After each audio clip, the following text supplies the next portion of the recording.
नमस्कार, जय हिंद, वंदे मातरम। दोस्तों, आरपी टारगेट एजुकेशन के यूट्यूब चैनल में आप सभी का स्वागत है।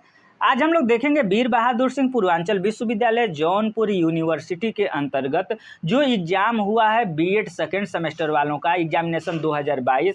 ये आज का जो पेपर है ये पेडागोजी फर्स्ट के अंतर्गत थर्ड पेपर होगा फिजिकल साइंस। तो दोस्तों, जो फिजिकल साइंस लिए हैं बीएड अदर यूनिवर्सिटी के हैं, तो अगर ये पेपर देख लेते हैं तो उनके लिए बहुत यूजफुल होगा। आइए देखते हैं अति लघुत्तरीय प्रश्न के अंतर्गत आपको 10 प्रश्न आते हैं, वो कौन कौन से प्रश्न आए हैं। तो पहला क्वेश्चन है, समस्या समाधान विधि से आप क्या समझते हैं। दोस्तों, ये समस्या समाधान विधि या शिक्षण विधियां जितनी भी हैं ये बहुत मोस्ट इंपॉर्टेंट रोल अदा करती हैं, जो कि सारी शिक्षण विधियां आपको इस चैनल पर उपलब्ध हैं। दूसरा आपका क्वेश्चन है, प्रश्नीकरण कौशल क्या है। तीसरा क्वेश्चन आपसे पूछा गया है, फिजिकल साइंस में पाठ्यक्रम का क्या महत्व है। ठीक है, अब यहाँ देखेंगे चौथा जो क्वेश्चन आपसे पूछा गया है, ये यहाँ पर उद्दीपन परिवर्तन कौशल के घटक लिखिए। और पांचवा क्वेश्चन है, ब्लूम के उद्देश्यों के वर्गीकरण का भावात्मक पक्ष लिखिए। तो दोस्तों, ब्लूम जो महोदय हैं ये जो शिक्षण का उद्देश्य ये किए हैं वो 3 अवस्था में किए हैं, भाव पक्ष में किए हैं। ठीक है, तो कौन कौन से पक्ष हैं इसके बारे में आप लोग विशेष रूप से देख लीजिएगा। ब्लूम महोदय पर भी वीडियो आपको इस चैनल पर उपलब्ध है। अब छठा क्वेश्चन क्या पूछा गया है आप यहाँ देखेंगे। तो छठा क्वेश्चन आपसे पूछा गया है, शिक्षण सामग्री क्या है। तो दोस्तों, शिक्षण सामग्री क्या होता है आप लोग खुद समझते हैं। अगर पढ़ाने के लिए शिक्षण सामग्री न रहे तो आप क्या करेंगे, तो यही आपको लिख देना है। सातवां क्वेश्चन आपसे पूछा गया है, प्रयोग दर्शन विधि क्या है। आठवां क्वेश्चन पूछा गया है, भौतिक विज्ञान को परिभाषित कीजिए। और 9वां प्रश्न किया है, स्वनिर्मित उपकरण से आप क्या समझते हैं। और 10वां क्वेश्चन आपसे पूछा गया है कि निगमन विधि से आप क्या समझते हैं। दोस्तों, आगमन और निगमन विधि बहुत महत्वपूर्ण इंपॉर्टेंट रोल अदा करता है, तो आप लोग आगमन और निगमन विधि को भी जरूर देख लें। अब नेक्स्ट हम लोग देखेंगे यहाँ पर लघु उत्तरीय प्रश्न। लघु उत्तरीय प्रश्न के अंतर्गत आपको 5 क्वेश्चन पूछे जाएंगे और पांचों क्वेश्चन जो जैसे मान लीजिए कि ये दूसरा क्वेश्चन हो गया। पहला क्वेश्चन के अंतर्गत हम लोग 10 क्वेश्चन देख लिए 2-2 नंबर के। अब इसमें यहाँ पर दूसरा क्वेश्चन आपसे पूछा जाता है, फिजिकल साइंस में जल संचार व उसके महत्व पर प्रकाश डालिए। या आपको अगर ये नहीं आ रहा है तो आप ये क्वेश्चन कर सकते हैं, शिक्षण अधिगम में प्रोजेक्ट विधि की क्या भूमिका है। तीसरा क्वेश्चन आप लोग देख लीजिए। तीसरा क्वेश्चन आपसे पूछा गया कि भौतिक विज्ञान में गैलीलियो के योगदान का वर्णन करें।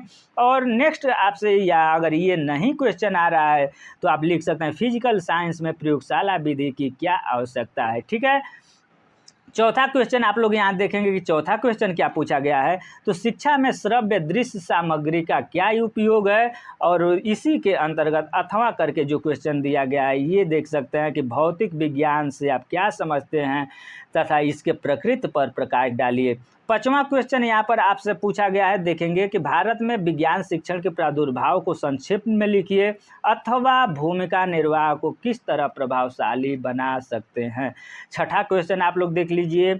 तो सूक्ष्म शिक्षण में दृष्टांत व्याख्या कौशल के वो घटकों का वर्णन कीजिए अथवा फिजिक्स साइंस में पुस्तकालय के संवर्धन किस प्रकार किया जाता है। आप लोग देखेंगे कि फिजिकल साइंस के अंतर्गत इसमें केवल शिक्षण सामग्री यानी शिक्षा शास्त्र से संबंधित क्वेश्चन को ही उठाए गए हैं। ये नहीं है कि आपसे देखिए केवल गैलीलियो एक वैज्ञानिक से संबंधित आपको पूछा गया है, नहीं तो सब शिक्षा शास्त्र के अंतर्गत लिया गया है। अब देखिए दीर्घ उत्तरीय जिसमें आपको 2 प्रश्न करने हैं, दोनों प्रश्न आपको 500 शब्दों में करना होता है और 15-15 नंबर के होते हैं। इसके अंतर्गत आपको 5 क्वेश्चन मिलेंगे, 5 में से केवल आपको 2 क्वेश्चन करना है।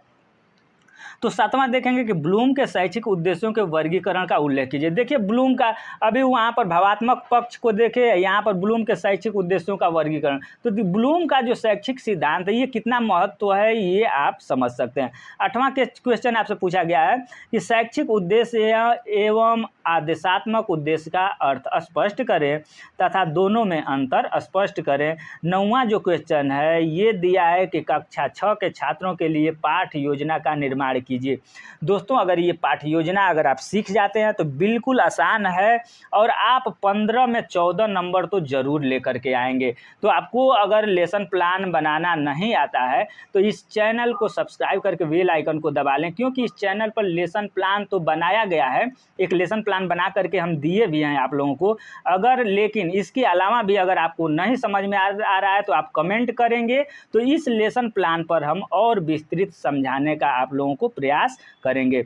10वां क्वेश्चन आप लोग देखेंगे कि 10वां क्वेश्चन क्या आया था, तो इकाई योजना से आप क्या समझते हैं, इसके कितने प्रकार होते हैं तथा इसके निर्माण के आधारभूत सिद्धांत का वर्णन कीजिए। तो इकाई योजना का क्या होता है, वार्षिक योजना क्या होता है, इत्यादि के बारे में आप लोगों को भी जान लेना है। अब 11 नंबर का क्वेश्चन क्या आया था, यहाँ पर देखेंगे कि भौतिक विज्ञान शिक्षण में प्रयोग होने वाली विभिन्न शिक्षण विधियों का विस्तार से वर्णन करें। तो ये था आज का क्वेश्चन दोस्तों। अगर इसका उत्तर अगर आपको चाहिए व्याख्या सहित, तो आप चैनल पर जाएंगे तो एक मॉडल पेपर बना हुआ है जिसमें इस प्रश्न के 80% प्रश्न उसमें मिल रहे हैं, ठीक है। और आपको इस पेपर का हल चाहिए तो कमेंट बॉक्स में कमेंट करें, हम आपको पेपर उपलब्ध कराएंगे। धन्यवाद।